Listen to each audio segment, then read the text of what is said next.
Today I'm going to show you how to learn a song from scratch as a beginner singer. I'll walk you through a clear and simple process so you know exactly what to do when you're learning a new song on your own without feeling overwhelmed or unsure where to start. My name is Daria, welcome to Sing It to the World. Let's get straight into it. Step 1. Choose the right song. This might sound really obvious, but this step is exactly where most beginners get stuck. Most of the time you just don't know what song to choose as a beginner, and please let me know in the comments if that's how you feel sometimes. So what do? You end up going for a song that's really popular or a song that you really love. But the problem is those songs aren't always appropriate for where your voice is at right now. So you try this song you've chosen and sometimes it works, but sometimes you also end up feeling strained, discouraged and just overwhelmed by it. And then singing just suddenly feels too hard. For this lesson, as an example, let's use Espresso by Sabrina Carpenter, which is a beginner-friendly song, and it's included in a beginner-friendly song list that I've put together. If you are curious about the list itself and you want to learn more about it, stick around and I'll tell you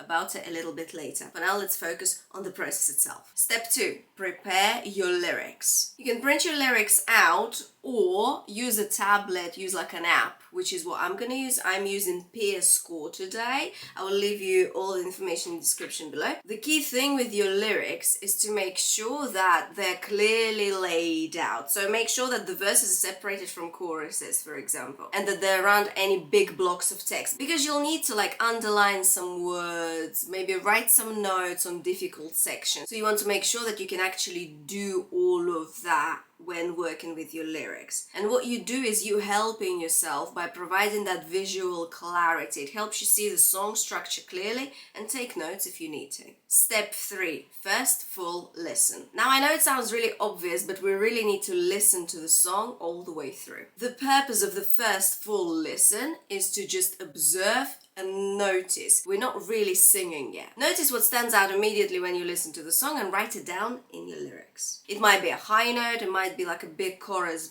belt, it might be a long sustained note, anything that immediately stands out for you, write it down in your lyrics. And if you don't know the melody very well yet, listening really helps too, because your ears are just absorbing that melody with every listen you do. You can also loop separate sections if, for example, you can't memorize the verse very well. You can just loop the verse a few times and then loop the chorus a few times. You get the idea. Most beginners skip this step and go straight into singing, but this listening stage is actually really important because it lets you see the whole structure of the song. Now, upon that first listen, if we take Espresso by Sabrina Carpenter, what stands out immediately? And it can be different for you, okay? And make sure you write down whatever stands out for you. So what immediately stands out for me in Espresso is that note in the verse. And I got this one boy note.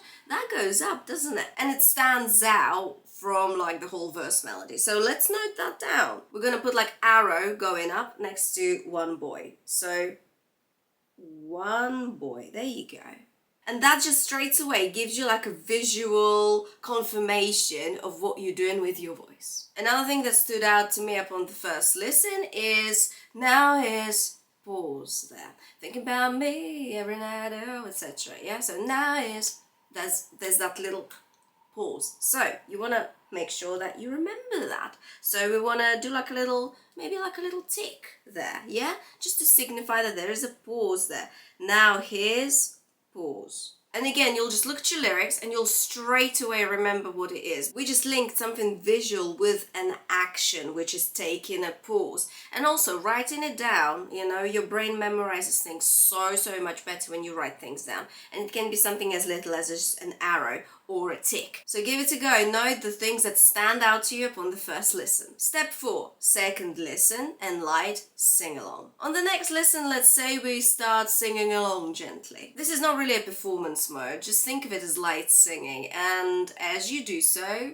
notice what feels really easy and comfortable and write it down. Let's say the verse sits really comfortably in your range. Let's say you can hit those high notes in the chorus really well and they sound free and lovely. Write it it down. These are really important observations to make. And when it comes to espresso, let's say that singing the choruses is actually really nice and light because it's quite conversational. It's as if you're just talking about it. Let's write it down. So we're just going to put conversational. That's it. Conversational. As if you are talking about it. That's it. I can't write and talk at the same time. Multitasking. Right. Conversational. Awesome. And in the pre-chorus, for example, where we've got too bad your ex don't do it for you. Yeah, that's again quite conversational, but there's a little bit more rhythm to it, yeah?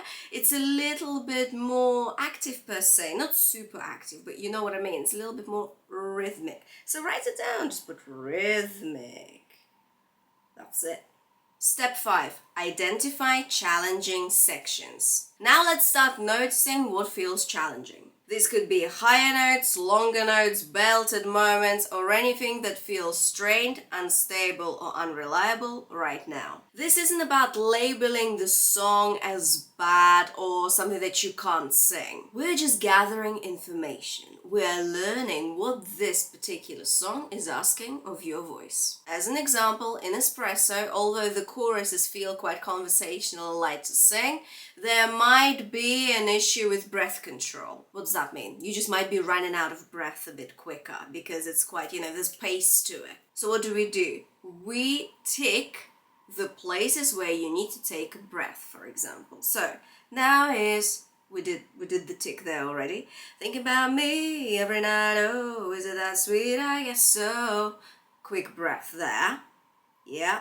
Say you can't sleep, baby, I know, that's that me espresso. Again, another quick breath there. So again, visual representation of what you need to sing. Another thing that might be a bit challenging is sustaining a longer note. So for example, I can relate. You've got that longer note there. So write it down. Relate. There's your longer note. Write those things down because again, it just helps you have that visual representation of what you're doing with your voice. Step 6. Let's work strategically. Now that we've identified what feels comfortable in the song and what feels a bit more challenging, let's work on this strategically. This does not mean singing the song all the way through over and over again, because actually repetition by itself doesn't fix difficult sections. What it means is maintaining what feels comfortable and isolating difficult sections and working on them separately. Working strategically, Espresso by Sabrina Carpenter actually sits in a very comfortable, for most beginners,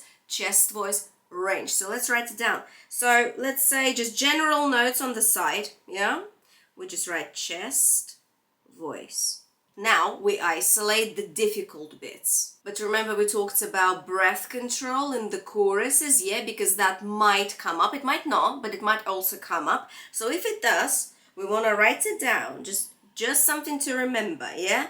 Breathing. You can just write that down. Breathing for this bit, yeah? That's it. And for that note that goes up to head voice for a second, and I got this one boy, yeah, that note, you can write down head voice and maybe write a question mark next to it, because you can try it in chest voice or in head voice and see what you like best. Head voice and a little question mark. If you don't yet know what chest voice or head voice mean, how breath control works in singing, and just how your voice works in general, I teach all of these singing foundations in my beginner singing course, Step Into Singing. In just 5 lessons, I give you the basics behind everything we're talking about here. How your voice works, how to breathe for singing, how to build strength without strain, and how to practice safely and consistently. You will also receive the beginner-friendly song list I mentioned to you earlier in this video. With 20 beginner-friendly songs you can start singing right away, note ranges and guidance on what techniques show up in each one, so you're not guessing what to sing and what to work on next. So if you keep asking yourself questions like, is this how I breathe? What vocal warm-ups should I practice? What song should I sing? Step Into Singing is going to answer all these questions for you and help you get all the vocal basics right in just 5 lessons. All the information is in the description below. Let's quickly recap what we've done here. First of all, we chose a song that makes sense for a beginner's voice. Then we got organized. We printed the lyrics and we made sure we have space to take notes. We listened to the song properly and we made sure that we understand how the song is built. Then we sang through it to get a feel of what is already comfortable and what isn't yet. And finally, we worked strategically, keeping what feels easy and isolating the difficult sections to work on them later on. This is a simple but powerful way to approach any song as a beginner singer. It helps you practice with clarity instead of guesswork, and it takes off a lot of pressure off your voice. Use this process whenever you learn a new song. Take it one step at a time and let your voice build gradually. I'll see you next time.